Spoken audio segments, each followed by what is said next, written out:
अस्सलाम वालेकुम वरहमतुल्लाहि वबरकातुहू। उम्मीद है आप सब खैरियत से होंगे। आज सूरह बकरा की अगली आयत का तर्जुमा और तफसीर में आपसे बयान करूँगी।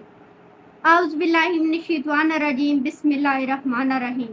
वइज़ नज्जयनाकुम मिन आलि फ़िरऔना यसुमूनकुम सूअल अज़ाबि युज़ब्बिहूना अब्नाअकुम व यस्तहयूना निसाअकुम व फ़ी ज़ालिकुम बलाउम मिर रब्बिकुम अज़ीम। और जब हमने तुम्हें कौमे फ़िरौन से निजात दिलाई और वो तुमको बुरा अजाब देते थे, तुम्हारे बेटों को ज़बह कर डालते थे और तुम्हारी औरतों को जिंदा रहने देते, और इसमें तुम्हारे परवरदिगार की तरफ से तुम्हारे लिए बड़ी आजमाइश थी। वे इस फ़रक ना बिकुमुल बहरा फ़ान जई नकुम वाग रखना आला फ़िरऔना वान तुम ज़रून। और हमने तुम्हारे लिए समंदर को फाड़ दिया, बस हमने तुम्हें निजात दी और गर्क कर दिया हमने कौमे फ़िरौन को, और तुम ये सब कुछ देख रहे थे। वे इस वअदना मूसा अर्बईना लैलतन सुम्मा तखज़्तुमुल इजला मिन बादिही व अंतुम ज़ालिमून। और जब हमने मूसा से 40 रातों का वादा लिया और फिर तुमने बिछड़े को माबूद बना लिया इसके बाद, और तुम जालिम हो। सुम्मा अफ़ौना अनकुम मिन बअदी ज़ालिका लअल्लकुम तशकुरून। और फिर हमने तुम्हें इसके बाद माफ़ किया ताकि तुम शुक्र करो। वइज़ आतैना मूसल किताबा वल फ़ुरक़ाना लअल्लकुम तहतदून। और जब हमने मूसा को किताब और फुरकान अता किए ताकि तुम हदायत पाओ। वे इस काला मूसा लिकौमिही या कौमी इन्नकुम ज़लमतुम अनफुसकुम बित्तख़ाज़िकुमुल इजला फ़तूबू इला बारीकुम फ़क़्तुलू अनफुसकुम ज़ालिकुम ख़ैरुल लकुम इंदा बारीकुम फ़ताबा अलैकुम इन्नहु हुवत तव्वाबुर रहीम। और जब मूसा ने अपनी कौम से कहा कि ए मेरी कौम, बेशक तुमने अपनी जानों पर बिछड़े को माबूद पकड़कर जुल्म किया है, बस अपने पैदा करने वाले से तौबा करो, और तुम्हारे पैदा करने वाले के नज़दीक ये बात बेहतर है कि तुम अपनी जानों को कत्ल करो। बस इसने तुम्हारी तौबा कबूल की, और बेशक वो तौबा कबूल करने वाला मेहरबान है। अब मैं आगे आपसे इसकी तशरीह बयान करती हूँ।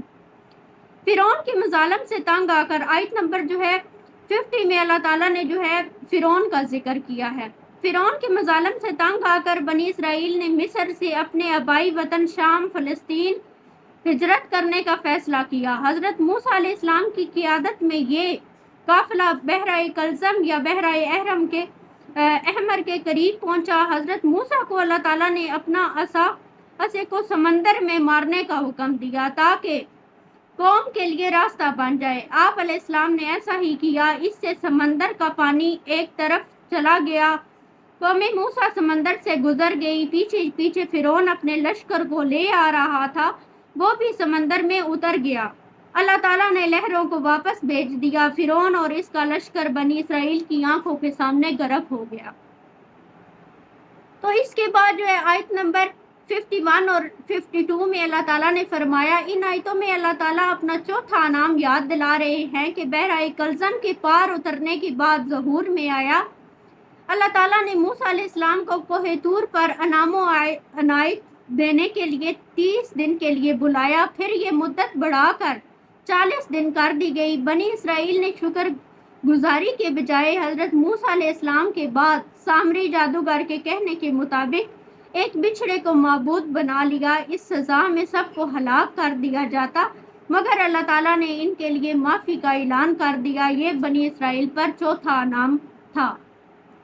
आयत नंबर 53 में अल्लाह ताला ने जिक्र किया है कि अल्लाह ताला अपना 5वां नाम गिनवा रहे हैं कि बनी इसराइल को किताब और फुरकान अता की गई। किताब से मुराद तौरात है, फुरकान के मानी फ़र्क करने वाली चीज़ है।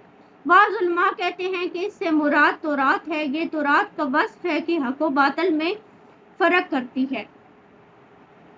बाज़ कहते हैं कि इससे मुराद हज्जा और मोजज़ात हैं।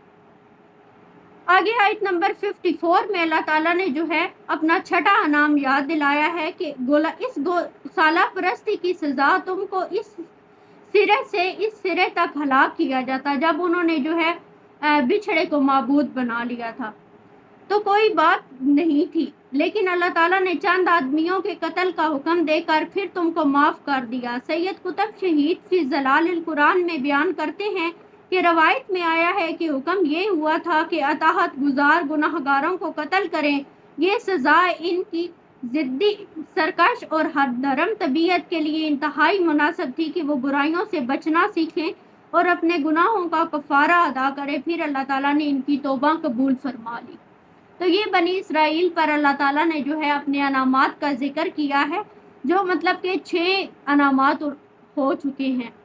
تو اس طرح جو ہے ان لوگوں نے جب بچھڑے کو معبود بنایا، سامری جادوگر کا جو واقعہ ہے وہ پھر آگے اگلے قرآن پاک کی آیات میں آئے گا، وہ انشاءاللہ میں آپ سے بیان کروں گی۔ صدق اللہ العظیم۔